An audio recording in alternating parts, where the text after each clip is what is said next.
মাহমুদুর রহমানকে জেলে পাঠানো হয়েছে, কারাগারে পাঠানো হয়েছে। শুধু কারাগারে পাঠাইছে তা আমরা খুশি না, মাহমুদুর রহমানকে ডাইরেক্ট ফাঁসি দিতে হবে।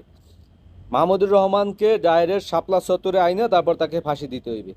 কারণ তার যে মামলাটা তাকে করা হয়েছে, তিনি সজীব ওয়াজেদ জয়কে তিনি অপহরণ করার চেষ্টা করছেন এবং তাকে হত্যা চেষ্টা করছেন।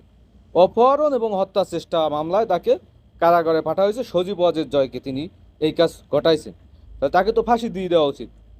তাকে ফাঁসি দিয়ে দেন আপনারা একেবারে ওই শাপলা চত্বরে আইনা, তারপর ওইখানে। এবং শুধু মাহমুদুর রহমানকে না, মাহমুদুর রহমানের মতো যারা ভূমিকা পালন করছে, এই ডক্টর জাহিদুর রহমানকে নিয়ে আসতে পারেন, তারপর পিনাকি ভট্টাচার্যকে নিয়ে আসতে পারেন, ইলিয়াসকে নিয়ে আসতে পারেন, তারপর ওই যে আপনার যারাই আর কি স্বৈরাচারের বিরুদ্ধে শাহেদ আলমকে নিয়ে আসতে পারেন, মনিরকে নিয়ে আসতে পারেন।